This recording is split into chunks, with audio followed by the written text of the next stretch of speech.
As you know, this session is called Examining the Principal Orientation of the Brotherhood towards Violence, Extremism, and Radicalisation.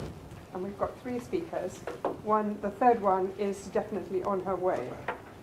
But we're going to start with Mona al-Qazzaz, who you probably heard speak in the first session this morning. She is a member of the Muslim Brotherhood and a human rights activist, and has represented the Muslim Brotherhood internationally. And she's currently nearly, I think, finished her PhD at Cambridge. So she'll speak for 8 minutes, and I'll introduce the next speakers as they come along. So please. Good afternoon, everyone. I'm Mona al-Qazzaz. I'd like to thank the Cordoba Foundation and Dr. Anas Altikriti for inviting me to speak today. I've been asked to talk about the orientation of the Muslim Brotherhood towards violence, extremism, and radicalisation. I am here this afternoon to give the perspective of the Egyptian Muslim Brotherhood. I'd like to start with a saying of Mr. Juma Amin, the deputy chairman of the Egyptian Muslim Brotherhood, who passed away a few weeks ago in London. He used to say, "We reject any form of violence. The Muslim Brotherhood's peacefulness is not a tactic or a matter of choice. It is an inherent part of its ideology. And whoever condones violence is not a part of our organization." This is evident in Mr. Juma Amin's state teachings, where he emphasized that campaigning, advocacy, and societal engagement is the way for the Muslim Brotherhood to spread its message. This makes the Muslim Brotherhood an antithesis to ISIS. ISIS itself acknowledged that in one of its early statements shortly after it declared the caliphate. They announced that the Muslim Brothers are apostates. They also announced that the Muslim Brotherhood is the main reason for the delay of the caliphate. Please allow me to read through some statements made by Abu Salam al-Shanqiti in 2014, one of ISIS's outspoken theologians. He said, "The Brotherhood by this deed damaged the Muslim world more than benefiting it. And they delay the return of caliphate for decades by wasting tremendous financial and human resources running behind the mirage, telling their followers that God is their goal, the Prophet is their example, and Islam is their destiny." He also said, "As soon the Muslim Brotherhood came to power, until things turned against them, their destination and their examples went alongside the atheists and secularists with lubricity for America and appeasement for Israel. And we saw the same thing in Turkey, Gaza, and Egypt during the reign of the apostate Muhammad Morsi." So that's very clear. So that's the end of quote. A few weeks ago, I discussed this with an American commentator in Egypt. He expressed his surprise that to his knowledge, none of the Muslim Brotherhood members of Egypt have declared allegiance or loyalty to ISIS. In fact, some of the revolutionary socialists in Egypt have actually declared allegiance to ISIS. I did not find this surprising because of my understanding of the ideology of the Muslim Brotherhood. The members of the Muslim Brotherhood, like me, joined the movement for its holistic understanding of moderate Islam, away from extremism and pacifism, an understanding that combines personal development and societal reform. The means by which the Muslim Brotherhood seeks change is through education and campaigning. The society itself should want the change. It should not be forced onto it. This is why you'll find members of the Muslim Brotherhood in syndicates, in universities, in schools.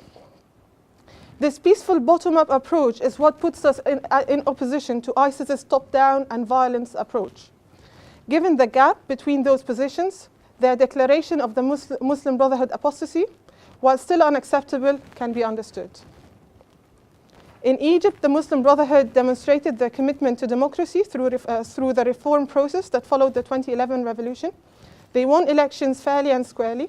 Morsi is Egypt's first and only democratically elected president in the history of Egypt. After a violent military coup in the summer of 2013, the Muslim Brotherhood stood peacefully against the military generals who usurped the carriage of democracy using bullets and tanks. Since the military coup, freedoms were curbed, journalists harassed and arrested, protests were banned, dissidents, Islamists, Christians, and secularists alike imprisoned, raped, and tortured.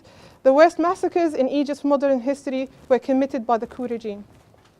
Over 41,000 political prisoners languish in notorious prisons, including members of my own family. Thousands face draconian sentences, and hundreds face the death sentences. 183 2 weeks ago were sentenced to death in another farcical trial. So how is the international community responding to the worst era of human rights violations in Egypt? The international community rewarded the Egyptian regime, and Sisi in particular, not only calling for violence, but actually perpetrating violence. Sisi was and is being effectively rehabilitated through meetings with Obama, through the Secretary of State of John Kerry, through meetings in with the UK government and the French engagement, obviously in Davos. The British government proudly announced in December that the UK is the biggest foreign investor in Egypt post the military coup in year 2013-2014. The British government is celebrating their support for Sisi, who ordered and condoned virginity testing on female protesters in the revolution of 2011. A man who committed more human rights violations than Human Rights Watch and Amnesty International could even list. A man who spent millions of pounds on social media surveillance under the tough suffering economy of Egypt. My final point is the current policy adopted by the Western government by putting all Islamic movements in one bag won't be a successful one. They should be able to create a distinction between those movements that can effectively end violence and extremism in the Middle East and the world, and those who perpetrate it. The international community should uphold its values of justice and democracy, and should not turn a blind eye when the crimes are committed against Islamists. The international community should strive not to make the savage ISIS the only successful example of Islamism in the Middle East. Islamists who uphold democracy and international values of human rights should be supported to succeed, because they are the only solution to end ISIS. The Muslim Brotherhood youth and the pro-democracy protesters in Egypt are champions of democracy. They should be celebrated, not put under review. They have been protesting peacefully every day for the past 19 months to bring back democracy, legitimacy, and rule of law. Women are in the heart and in the forefront of the pro-democracy movement. We refuse any attacks on innocents, regardless of their religion, gender, race, or background. Perpetrators of crimes against innocents should be held accountable before a just legal system. The Muslim Brotherhood in Egypt will remain peaceful and will remain defiant until it brings democracy back, until it brings social justice, freedom, and rule of law. Thank you very much. Exemplary timekeeping. Welcome, Barbara. Hi. Sorry to be late. Are But you I okay? was, Yes, I yes. can jump in right away. Okay, so This this is Dr. Barbara Zollner, who is a lecturer at Brotherhood, and her speciality is the Middle East and North Africa. And she's a member of all kinds of bodies, such as Chatham House and the Middle East Studies Association. And one of her many books is Prison Talk, the Muslim Brotherhood's internal struggle, 54 to 71. So, Barbara. That was an article, but yeah. But nevertheless, Okay. that was an article. But I wrote a book on the Brotherhood as well, but never, it's less important now.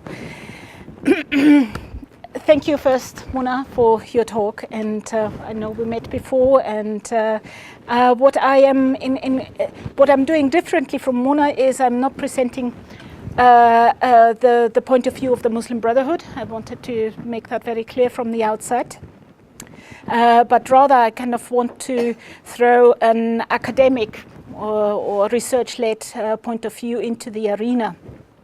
Now, that we can talk a lot about the Muslim Brotherhood, of course, but the kind of the set of questions I wanted to really look at it today is mainly what is the Muslim Brotherhood's organizational structure, which channels did it use in past, and to particularly mobilize for political protest until 2011, and what kind of what kind of shift can we then see once the Muslim Brotherhood moved from a social movement organization to a political party, and once then the coup was, it was of course thrown back into the informal arena back to being a non-party in arguably a social movement again. So the last point is, what can we say, at least in very tentative term, what can we say about the Muslim Brotherhood's political future? Now, detected threats. I'm not a threat. I'm not a threat. Still unresolved threats. No. Do you close? You're not touching computers. Yes. Now, I know I have a tendency to overstate things and overdo things and to go too much into detail.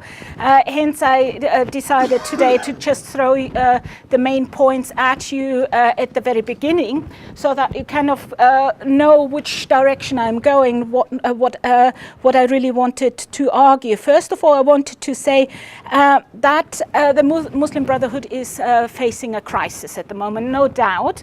But this crisis is, I think, less one, well, it is only partially at least one which is due to the heavy-handed security issue and the heavy-handed persecution of the organization. No doubt, of course, this looms over the Brotherhood since, at least its leadership, particularly the Guidance Council, but also many others, thousands, we're talking about thousands of prisoners, are incarcerated. So, of course, this looms over the Muslim Brotherhood, but that is only partially an answer to why the Muslim Brotherhood is in crisis today. The other, and this is where I kind of wanted to make the major argument, is when we look into, let's say, the informal networks as the Muslim Brotherhood used in the past, then also as it moved into formal politics in the period between 2011 to 2013, and now it's thrown back to the informal network, we can see that it cannot easily return to its social movement activities, particularly as it builds up its informal strength in the middle class, or reaching out to the middle class, particularly through the syndicates and through the welfare organizations. So there is that informal political network is clearly blocked.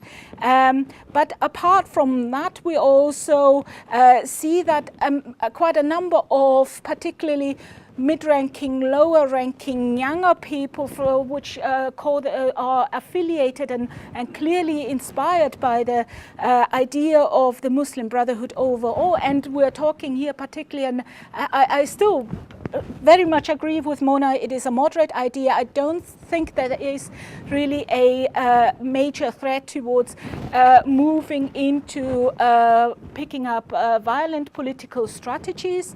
And I will explain why. But it is very unlikely that we will see that organizational turn towards violence. But many of these lower rank and middle rank Muslim Brother members are questioning, of course, the leadership on what happened in 2011 to 2013, and this leads them to also maybe demand more intra-organizational reform and also more intra-organizational democracy. So the criticism is particularly against then the leadership, particularly the Guidance Council. I already said no evidence for violence. But what if there is no evidence for a turn towards violence within the Muslim Brotherhood, and if there is such an intra-organizational tension and let's call it crisis maybe, then we can maybe see that that a radical fringe at least turns away from the Muslim Brotherhood and from its leadership and might then opt for violence. However, this fringe, and it's clearly it needs to be said, this fringe would be then outside the control of the Muslim Brotherhood itself, and as such would go its own way. The other part of the spectrum of the Muslim Brotherhood includes the more reformist and progressive members who were already very much engaged ever since the 1970s, 80s, 90s in the political side of the Muslim Brotherhood, and these more reformist and progressive parts of the Muslim Brotherhood were ostracized and marginalized during the period of Morsi, and or even before Morsi, were marginalized really pretty much since February, March 2011 onwards, and some of them had to, of course, leave. But you have a wide range, or still a large group of those reformist and progressive new groups within the Muslim Brotherhood, and either the Muslim Brotherhood manages to include those progressive members, or if they are unable to do so, and that might be a problem insofar as the Muslim Brotherhood is indeed clearly hierarchically organized, it might mean that they cannot include these groups no longer and keep them within the umbrella, and there is this potential that they're starting to organize outside the Muslim Brotherhood realm. 5 minutes, is it? 4. Ish. I have quite. I know is no kind of no major. Is no time for me to go really into either the the large set of evidence on this topic, but to just give you an idea of how the Muslim Brotherhood is organized in terms of its command structure. It is clearly hierarchically organized, and when we look into academic work, into hierarchical organizations, particularly hierarchical organizations of a large size as the Muslim Brotherhood, then authors, whether it's Della Porta or Springer, or these are just two names which come immediately to my mind, or Nathan Brown also did work on hierarchical organizations. They all would say that organization with a large membership and a hierarchy which demands internal bureaucratization and which demands also clear lines of command internally, that these organizations are less likely to adopt violence. So because simply the hierarchy would not allow them to do so. Now this is or not the hierarchy would allow them to do so, simply because the setup, the organizational setup, does not accommodate that kind of strategy. Now this is just a reminder of the Muslim Brotherhood's kind of 7 levels of education. I think Mona is probably on the highest level of that kind of internal teaching and education program, which shows you that it is not very often clear who is a Muslim brother and who is not a Muslim brother, particularly for outside commentators. Kind of if we see people on the ground in Egypt speaking on the behalf of the Muslim Brotherhood, that they actually might not be Muslim brothers at all. They might be not even full members. They might be somewhere down there, and not and hence do not necessarily represent the hierarchy itself. Now that hierarchy, I think I need to stop there. We could discuss a lot about hierarchies and how they are organized, but in itself, I already said, hierarchies the hierarchy in many ways now protects the Muslim Brotherhood, because it can go internally back to strategies of the previous years. It experienced long periods of persecution in the past, and this kind of hierarchical organization as we had it in past, particularly led by the Guidance Council, allows them to operate despite the heavy-handed persecution. However, this kind of hierarchy has also negative sides. It kind of impedes internal or intra-organizational democracy. It is, and as such, it's basically a top-down command structure, and as such, it does not really allow for internal reform, which kind of can lead to problems in the future. But returning to my main points, and maybe we kind of then later discuss some of these.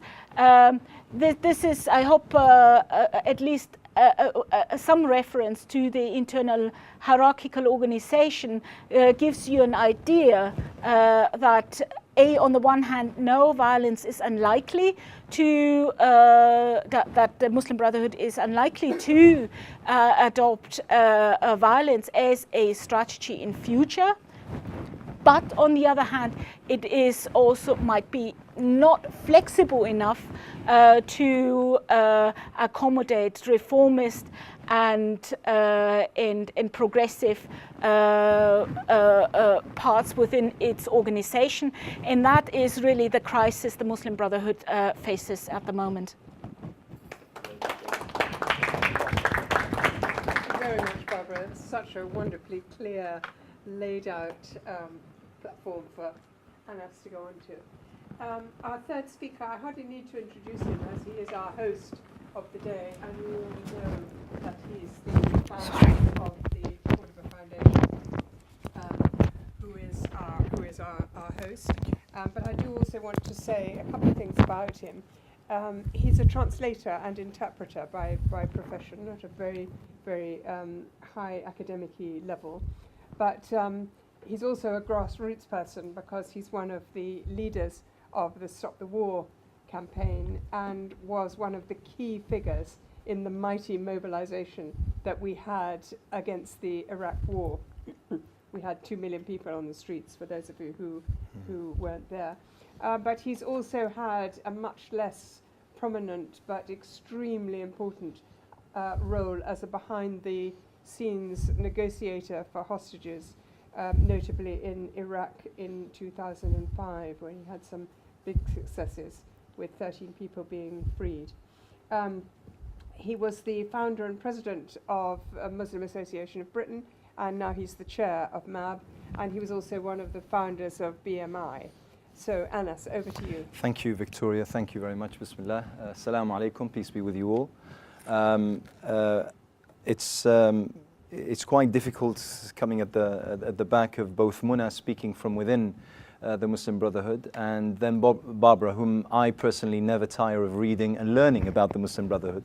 In terms of academically speaking, in terms of the organization, in terms of the really, I often refer to Barbara, which might seem quite odd, but it's true. I think that very few have done as much academic research on the Muslim Brotherhood and have written and have read about their history and their structure as much as Barbara, and I think that her presentation is extremely valuable. And therefore I'm going to slightly tweak what I wanted to speak about and start off by asking a few questions which I also encourage you to share in asking. And that is, why is it, do you think, that we give so much attention to the issue of the Muslim Brotherhood? Why do they attract so much hype on a political level, on a social level, on an ideological level? Why is it that we hear about them? Why is it that we have reviews going on in various countries, including our own, about the Muslim Brotherhood? Why is it that they seem to attract so many powerful detractors, including very important and strategically important countries such as Saudi Arabia, such as the United Arab Emirates, such as Egypt, and various others? Why is that? And isn't it odd that we come to talk about the supposed inherent violence tendencies within the Muslim Brotherhood when they seem to have as their detractors and enemies some of the most corrupt regimes in the entire world, some of the most tyrannical in the world, some of the most despotic, some of the most authoritarian regimes in the world. I mean, one would have thought that when you look at various governments and monarchies and that have been ruled by families for decades, generations, one would have thought that if they sort of are on the other side of anyone, that someone is someone in need of support rather than of critique and abuse. One would have thought that if anyone is on the other side of a regime such as the Saudi regime or such as the Emirati regime with abysmal human rights records or the such, that party is in need of support rather than critique and attack. And I think that the issue is, and this is what I have over the years deciphered in terms of the media attraction to the Muslim Brotherhood and the way it's been covered, is because the Muslim Brotherhood in itself seems to be quite quizzical, quite mysterious to the Western intellectual, political thought in terms of where this fits in terms of the... I'm going to try to rephrase this. It's much, much easier to explain and to create a particular position vis-a-vis another, a total other. The Muslim Brotherhood is far closer to us than is comfortable, and therefore it's very difficult to explain. The Muslim Brotherhood espouses democracy. The Muslim Brotherhood, in a sense, members of the Muslim Brotherhood have for generations been part and parcel of British society, American society, European society, and have totally melted, in terms of the way they look, the way they act, their professional reach, they're doctors and engineers and academics and theologians and the such, and they speak the language more often than not. They're far closer to us, and therefore they're very, very difficult to explain in terms of us and the other. It's far easier, and this is something which I found extremely interesting when having a discussion with a producer at Channel 4. When I asked him once, I said, listen, why do you keep inviting people like Anjum Chowdhury? I don't understand. I mean, the guy, if he was, I would claim, if he was to invite all his supporters and followers, he wouldn't be able to fill this hall. Yet, you give him prominence like he is the speaker on behalf of the Muslim community par excellence. I mean, so why is that? And he says, it's very easy, it's very simple. The audience like the fact that the bad guy looks differently, speaks differently, behaves differently. That's how it should be. Look at the Bond movies, look at the Hollywood sagas. It's always the good guy who looks in a particular way, the bad guy who also behaves, looks, and it's called, something totally different. It's very, very easy. That kind of binary sort of outlook is easy to deal with. It's far more difficult when you're trying to deal with an element which you don't regard as being part and parcel of your own dimension, but still it's not too different enough to be labeled as too different. We have over the years heard, and as once again I refer to Barbara in terms of her knowledge of the Muslim Brotherhood, so I won't intervene on that, but for years we have heard the accusation about the Muslim Brotherhood of privately and secretly espousing violence whilst publicly speaking of their non-violent attitudes. The fact is, on the ground, is that for time and time and time again, we have found Muslim Brotherhood as well as Muslim Brotherhood affiliate groups, as well as groups who espouse the ideology of the Muslim Brotherhood. And I think that is something that we need to understand. That whilst we have people who are part of the Muslim Brotherhood, there are others who aren't part of the Muslim Brotherhood, but the ideology is something which they espouse. And there are others who merely support simply because they find the Muslim Brotherhood as part of the solution to a very problematic region in the entire world, which affects every single one of us. So, time and time again, we have found those elements as being highly democratic. Whenever having the opportunity to express themselves democratically, they've taken that particular, and they've played quite well. I mean, I have to say, I, despite me being, for instance, in the case of Tunis, I hoped for, an electoral victory for another movement. I'm quite close to Sheikh Rashid al-Ghannouchi and his family and such, and I was in a sense upset because they didn't win. However, I was extremely overjoyed because at last, we could lay to rest, hopefully, the accusation that whilst the Muslim Brotherhoods are good at fighting and winning elections and assuming power when they do so, however, whenever they come to lose, they'll never let go. Thankfully, we have now the case of Tunis, in which we can say, you know what? Now we've run through the whole myriad of questions about democracy. Can you form a political party? It's proven that they can. Can you fight in elections fair and free? It appears that they can. Can you take on the responsibilities of power when given it by a mandate of public vote? Yes, you can. And if you come to lose at the ballot box, can you let go peacefully? And it appears, thankfully, that yes, they can. And they can behave in a democratic way. So I'm hoping that the whole scenario of what's happened throughout the region, throughout the Arab Spring region, if you wish, lays to rest most of the questions that people had.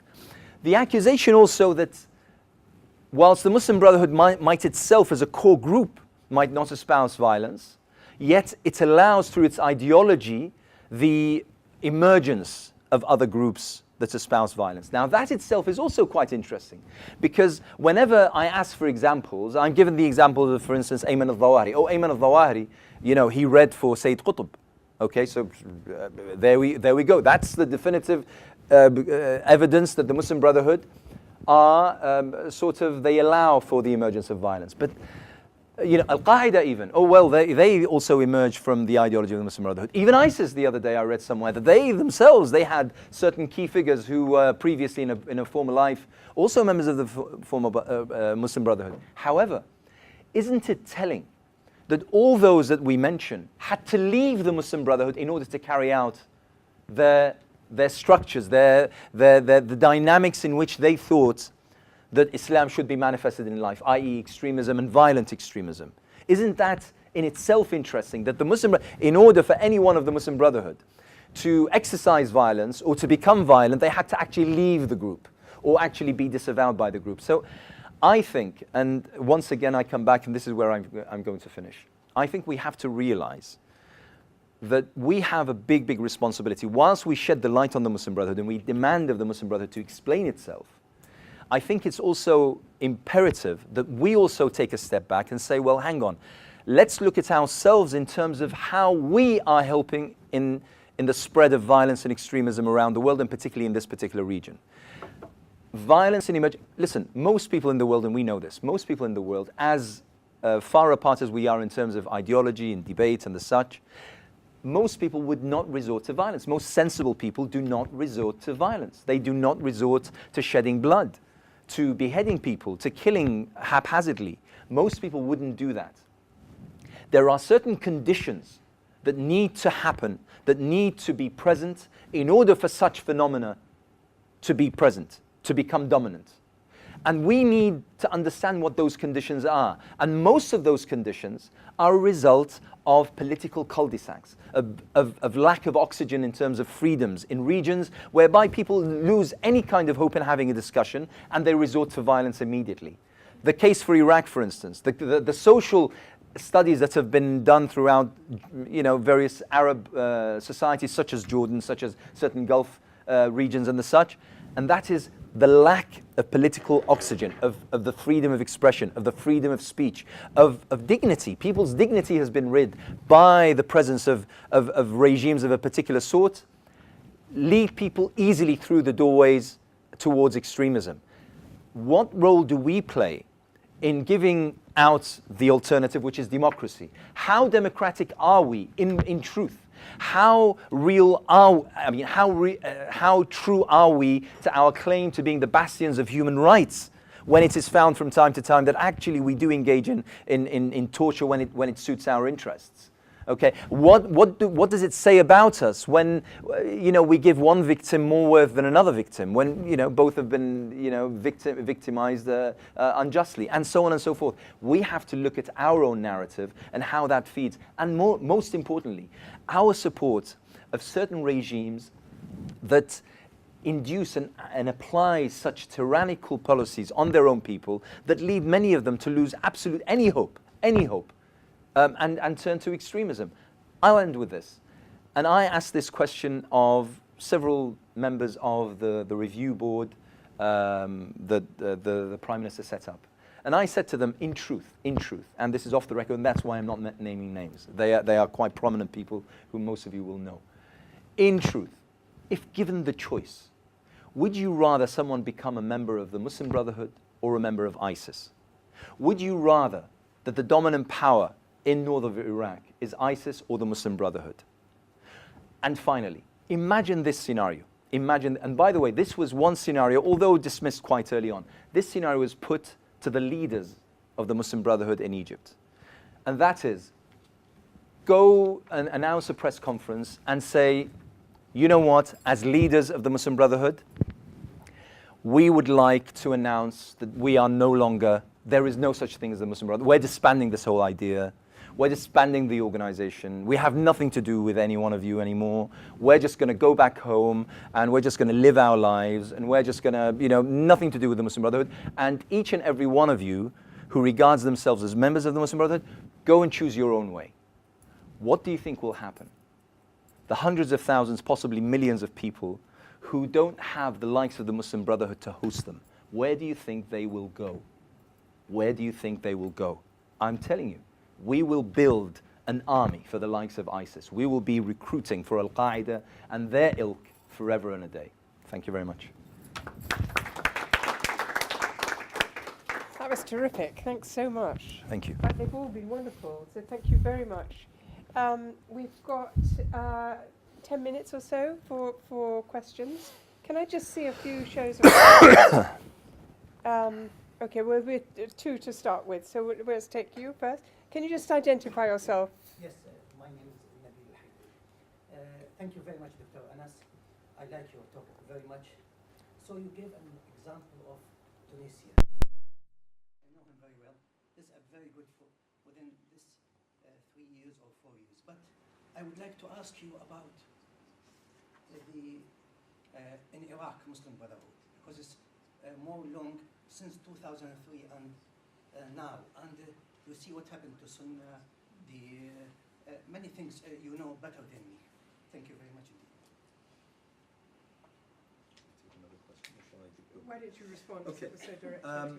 Well, first of all, just one thing that I was reminded of just a couple of hours ago, and that is that today, and please, I'm hoping that the media won't latch onto this, but today coincides with the 68th anniversary of the assassination of Hassan al-Banna, the founder of the Muslim Brotherhood. It is not a deliberate ploy to have this conference on this day, believe you me.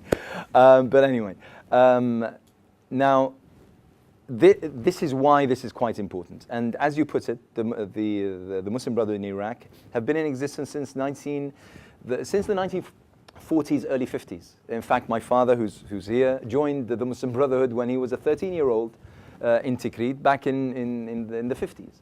So it's been quite a present and quite a prominent player within the dynamics of Iraqi society and Iraqi politics.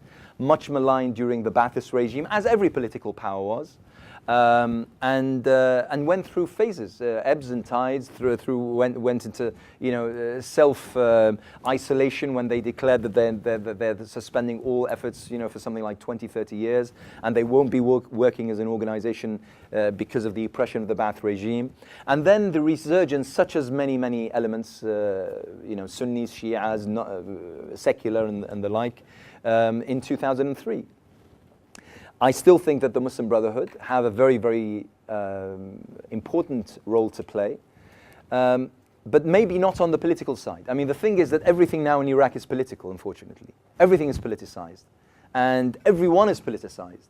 Whenever I'm introduced, for instance, it doesn't matter what my views are. Immediately I'm labeled, I'm boxed. And that is part of why we're unable to create any kind of dialogue, any kind of discussion when it comes to Iraq. Because you belong to and I belong to, and immediately we're adversaries on different sides of the fence. And even if we share certain views, it doesn't matter, because you're a Shi'i and I'm a Sunni, and we're bound to be fighting each other. Unfortunately, that's the state of Iraqi. And therefore, I would suggest that it's very, very difficult to talk about anything in Iraq in normal terms, meaning that we can compare to how, for instance, the Muslim Brotherhood are in other countries, like in Tunisia or others, simply because everything in Iraq is poisoned by the state, by the failed state of politics, unfortunately. Whether it be ideology, whether it be sectarianism, whether it be theology, whether it be economics, everything, unfortunately, is poisoned by the failed state of Iraqi politics. And that's why, whilst I assert that they have a very important role to play in Iraq, unfortunately, at this moment of time, no one is being able to transcend the state of chaos, the state of sectarianism, the division, and the total haphazard set of politics that is governing Iraq today. Oh, sorry, just 1 second. The girl behind. I'm sorry. Please.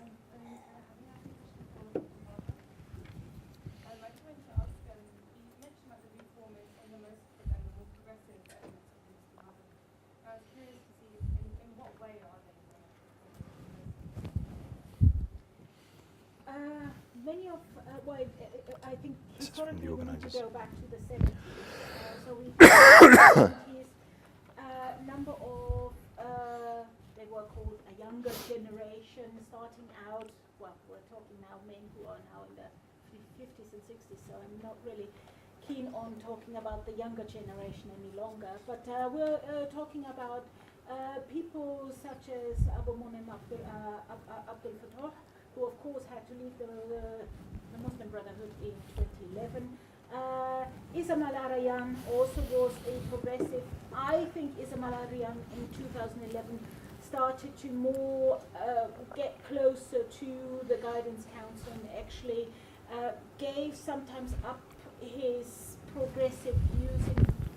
And when we're talking, when you say what kind of views we're talking about, it's in religious, economic, and in social terms.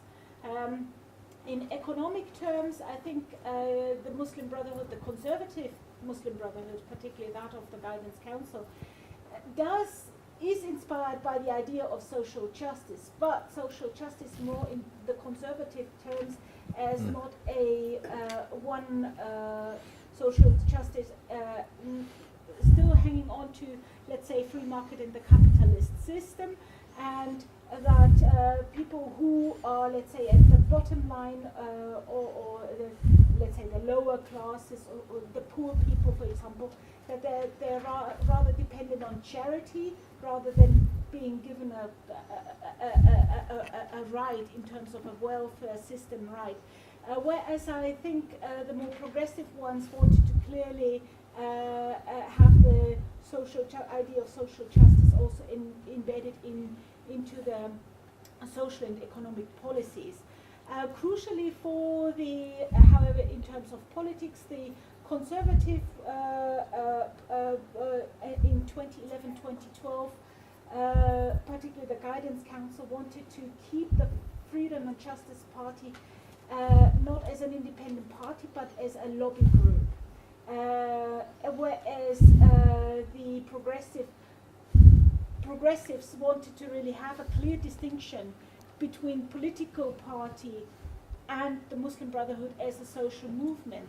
And that's quite important because that means that members who were part of the Muslim Brotherhood were not necessarily forced, for quotation mark forced, not literally, forced to support the Freedom and Justice Party and vice versa, so that there was really a clear line between those two. Can I just comment on that? I think the Muslim Brotherhood, like any organization, particularly look at Egypt or speak on behalf of the Egyptian group, is a reflection of the Egyptian society. So it has the problems that the Egyptian society has, and yes, it needs quite a lot of reform, and yes, we acknowledge that. But there have been very dire conditions before the revolution, before 2011. We had to work in secret. And that is the question that was asked in the earlier session, the first session of the day, about women and women involvement and women taking or assuming a higher position. That means that women are going to face persecution. And that was a question whether the society would accept women in prison. And that is why now, so obviously, so that was a question of security of the women and the question of the security of a societal way that the Brotherhood lived. If I look at if I just comment on the progressive point, I think there have been clear attempts of forming the Brotherhood, and that is why members of the Freedom and Justice Party were not necessarily members of the Brotherhood. I think less than 50% were actually members of the Brotherhood. My brother was in the Morsi's presidential team and wasn't a member of the Brotherhood. So you'll find people who are progressive in different ways. Even the revolutionaries, they weren't on the one track.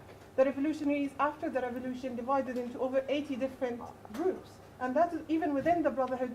People joined the Brotherhood before the revolution. The circumstances changed, and the reasons why they wanted to affiliate to the Brotherhood has changed. And that's why many of them left, and many people joined.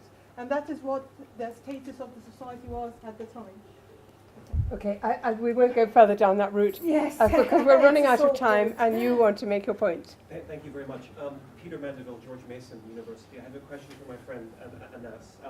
Anas, you know that I, for many years, have been a consistent advocate of and written about the idea that in net terms, the Muslim Brotherhood is a positive force in terms of being a check on trends towards extremism.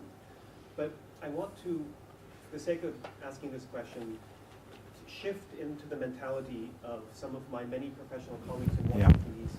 who harbor skeptical views towards the movement. And I think it's precisely the kind of statement and scenario that you made at the very end of your remarks that continue to give the Ikhwan trouble in my circles. Because you held out a scenario whereby if the movement were to dissolve and disappear, a good number of its members are suddenly going to run off and join ISIS. And the problem here is that on the one hand, we've been consistently told all day, on one of the panels in particular, that norms of political moderation, nonviolence, and support for democracy are by now deeply held and entrenched norms amongst the members of the movement. However, if it is the case that simply removing the movement would suddenly make those people run off and start blowing things up, it causes one to then maybe question how deeply settled and deeply held and internalized those norms are. Thank you very much. 1 minute response. No, I absolutely agree, and it's a problematic scenario. However, it is real because essentially the Muslim Brotherhood, and this is, I mean, I'm trying to promote the positive side of this, and that is the Muslim Brotherhood provides a platform for people to express themselves politically. It's a very viable, it's a very valid, it's not perfect by any stretch of the imagination, but it's a very viable platform in which people can express their set of politics, their view of society, their view of an economic structure, using their set of values as Muslims through that particular identity. If you remove that platform, if you drive it underground, if you force people to make a choice, people will not either, well, most people will not become docile and inactive or ineffective, and people who only, are consumers mainly. Their definition is consumers within society. They will search for something that takes on their identity, the closest thing that they have, that will take on their set of identity, their set of values, their religious identity, and how they see religion manifesting itself through. Unfortunately, and that's why I continue to say, we mustn't burn the middle ground. When we claim to be fighting ISIS, when we claim to be fighting extreme violence, the last thing we need to do is to burn the middle ground and leave people with a choice. Either you become silent citizens, allowing for the dictators to rule, or to join ISIS and see something which is imperfect, but it sort of has a reflection of their aspirations of politics. I see the problem with the example. I totally see the problem with the example, but I'm hoping that people will see the flip side of this, the positive of this. I'm so sorry that we can't take any more questions because we've come to the end of the session. I think it was a very rich session, and I thank you all for your questions.